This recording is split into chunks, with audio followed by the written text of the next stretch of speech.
I have the pleasure to tell you all about IT supply chain.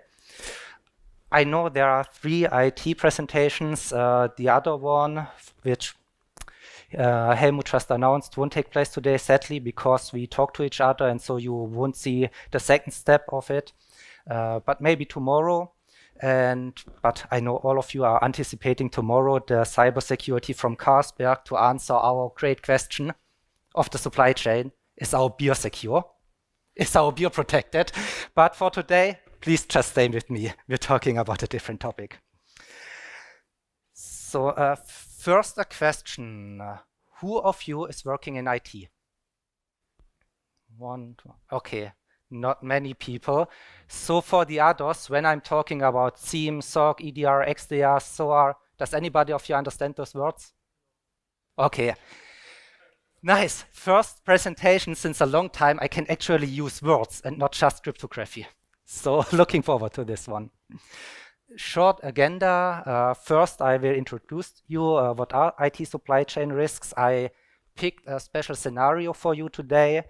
Then measures we can implement, and the question mark is intentional, and a short conclusion to give you the most important points. So a little history. Not so long ago, we had our very simplified, by the way, I use a lot of pictures, so if you want to follow the presentation, you actually have to listen to me and not go somewhere else. We have an attacker who wants to attack our IT systems, and a few years ago it was built like castles. We had an outer wall, we protected it, we had one gate, nobody got in except we said yes or no, and this was our protection, and an attacker tried to get into it. This was nice, we just had one wall to protect it. In reality, for the IT people, I know it's more complicated, but for today that's enough to know. Then, especially with COVID, we introduced home office and bring your own device. Everybody could work using his own laptop instead of a company laptop. We are using our own mobile phones. So attacker had a second attack surface, and we had a second gate in our castle wall to attack. By now, because we are talking about IT supply chain, we all have IT providers. They can be administrators, they can be software developers. And so in our IT supply chain, this attacker can also attack here. And I have a story for you for that one. It was at the beginning of last year that a bank in Morocco, no naming today, had this kind of attack on an IT provider with administration rights on the IT systems, and therefore all of the data was stolen from the bank. All customer data was leaked and was available for everybody who knows how to access the darknet. And we are going even one step further by now. Our IT providers also have IT providers. So even one more step, and I could do this endlessly. All of you are experts. You know how many suppliers and sub we have. Everywhere we can attack as cyber criminals and get into the systems of us. And even one more step where we really have a problem if our IT providers become the criminals and try to target us. One example, again, not naming companies, there are some Chinese companies, they are Europe companies, but they're backed up by the Chinese state and trying to get via this kind of attack into our internal systems. So much for the history. Some not so long of examples about it. Just to tell you the real threat behind of it. There was once 2 students of the Minnesota University in the United States, and they were thinking about, we are graduating from university, but we need a thesis. What is our research? Our research is, can we in very public open code insert malware? And they wanted to try it. So I'll explain it a little bit for the non-IT people. Linux is a system best compare it with Windows. We are all using Windows on our laptops. Linux is something similar. Let's keep it with that. Linux is open source. It is a very, very big community, and everyone from us could make improvements, could develop code, and send our improvement to the community. The community has a very big peer review, and if everybody says, yeah, it's fine, we implement it, the next release will include your code. So those few students, they looked at the code of Linux, thousands of lines. They found vulnerabilities in the code at one point, but the vulnerability couldn't be used because somewhere else in the code, 1,000 lines away, was something that fixed this vulnerability. And they found a lot of those vulnerabilities. So for a few of them, they changed the code down here, which opened up this vulnerability and commented it as better performance, better code, we improved the system. It got into the peer review and nobody saw it because the lines were so far away, nobody saw that they opened up this vulnerability. And the code was basically released. One day before release, the student said, oh, stop, don't release it, don't release it, don't release it. Because we would open up a lot of vulnerabilities in basically every single company. All of our companies are using this. So the day after, if your admins would have updated their servers, they would all be open. And as every reasonable community, the Linux community did the best they could. They didn't improve their process. They banned the university from further research. What do we learn out of this? It is possible, even for such big projects, to inject malware, and we kind of can be sure that big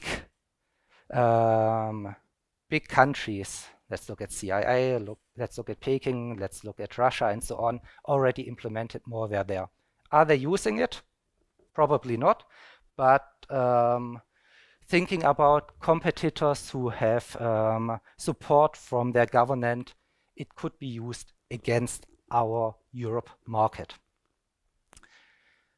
Second example, everybody who develops a new program needs to translate the code. I know the code is already not readable for most of you guys here right now, but the code needs to be translated into computer language.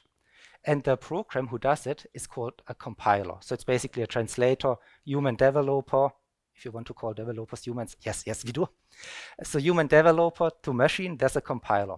It is possible to twist those compilers around that they insert a backdoor into the program without anybody knowing.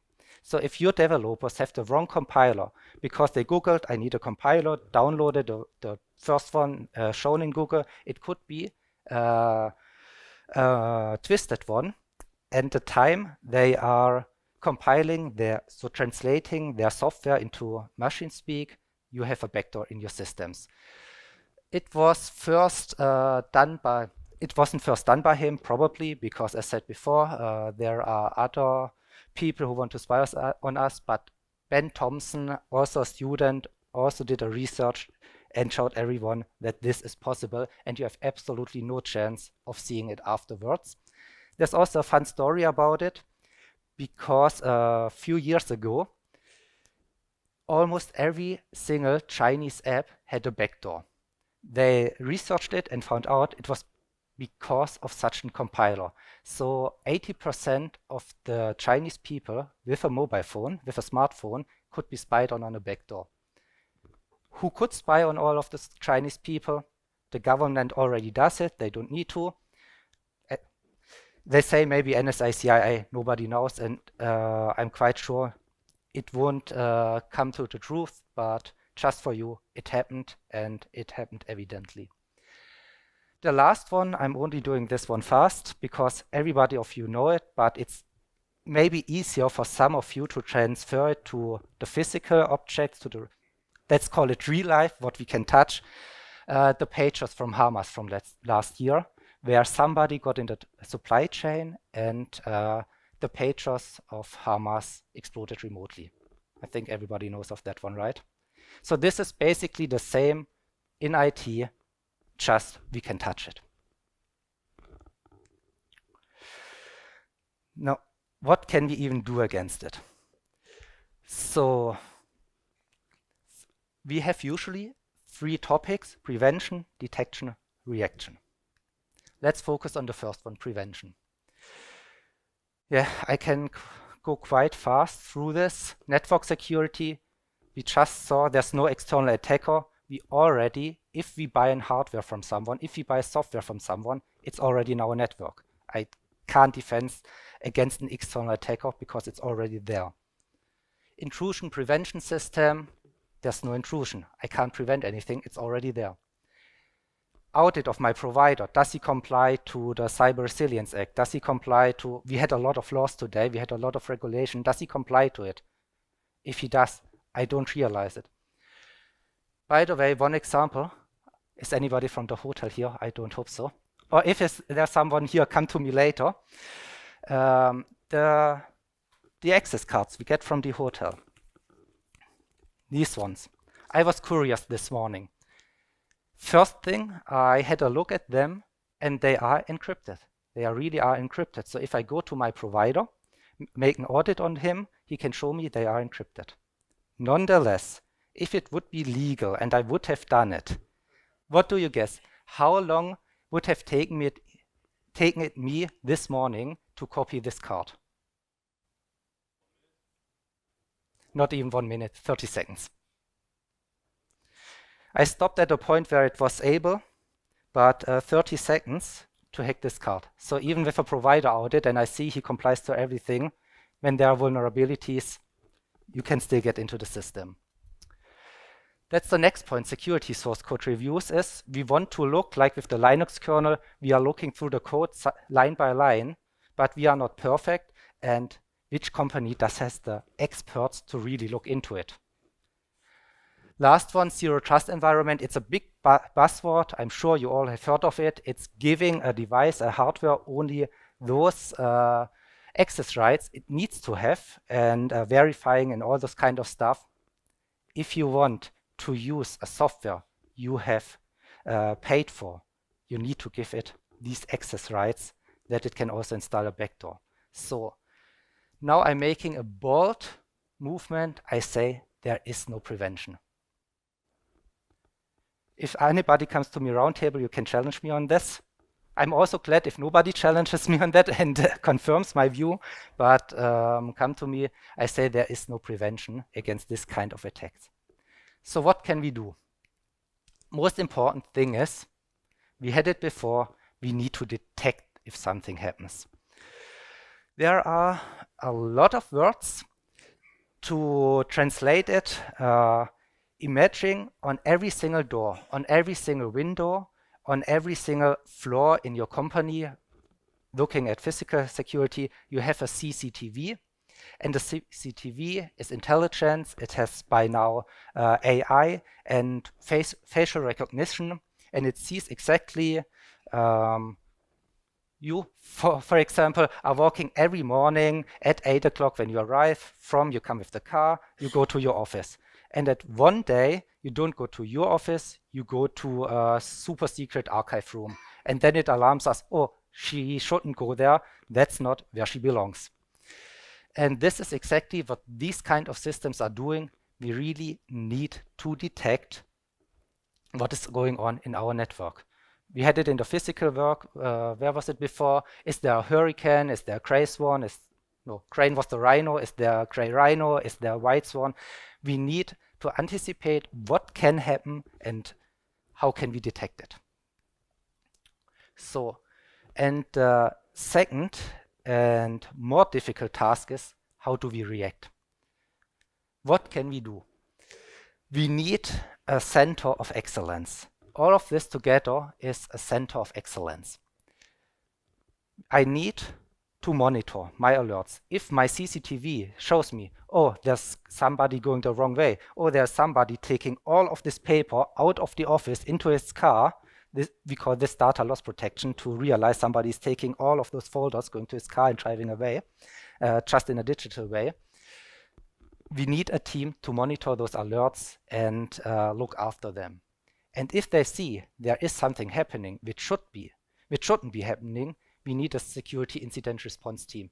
And the most important part about it is they must be trained with response plans. I think a lot of you know business continuity management, crisis management.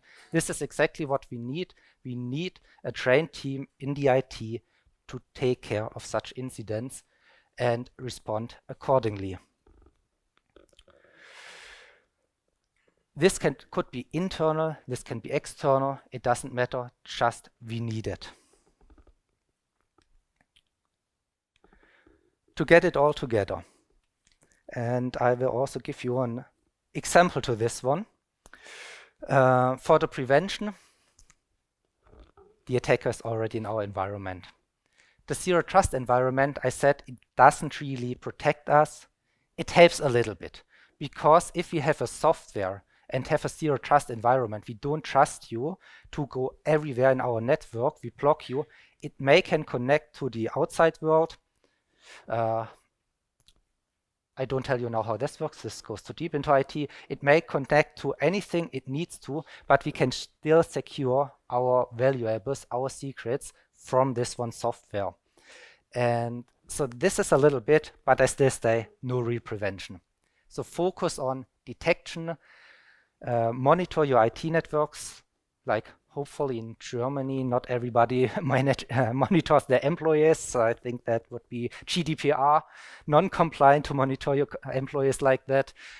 Look if the IT is working according to plan, or if there are any anomalies. And also important, define good use cases. What is allowed in my company? What is not allowed? Because if you don't do this, all of your IT team will be really busy daily looking after false positives, and you don't want that. You want to concentrate on the positives on this one. And of course, the reaction. So for the reaction, yes, I said it right now, do cyber crisis simulations. A little anecdote to that one about the reaction. When I was a consultant long time ago, I was working for a bank. No, in this case, I really can't say which one. I think nobody is from the area. We arrived one morning, Monday morning, and had a very big security incident. It was nobody know what happened, how it could happen. What has happened? In the morning, the employees of one of the branches entered the branch, and on every single ATM, there was porn. So luckily, there were no customers there yet, because they started really early before opening up everything. But it was in the public office where you can just go into the ATM every time you want and draw money. And you went in, and on every single one, there was porn. So first thing, the plan was to, well, what do? We need first to stop that porn. And yeah, okay, it would be an advertising, don't know. No, it wasn't in the red light district. We need to stop that porn, and we need to find out how did this happen and how do we prevent it from happening again. So the lessons learned was also very important. Just to sum it up, to stay in my time, it was that some teenagers used a combination on the keyboard. Some of you who play video games, I don't say that combination, but people who play video games know this combination. They tried it out, and this enabled them from switching to the program where you can withdraw your money, to the operating system, Windows, on the ATM, and from there, starting the browser and surfing the internet. So we were really happy at that point that it were just teenager doing such a joke and not some real criminals hacking the machines. It wasn't about a bank that this happens. It could have happened anywhere in Germany, because it was the type of ATM that enabled it, not the bank. By evening, all the ATMs were patched and the security gap was closed. But we have it. We have those vulnerabilities, and we need really something to detect them and to react. how much we want to invest into detection and reaction, I always say, and therefore also want to end my presentation, risk is your decision. So how much is it worth for you to detect and react to such incidents?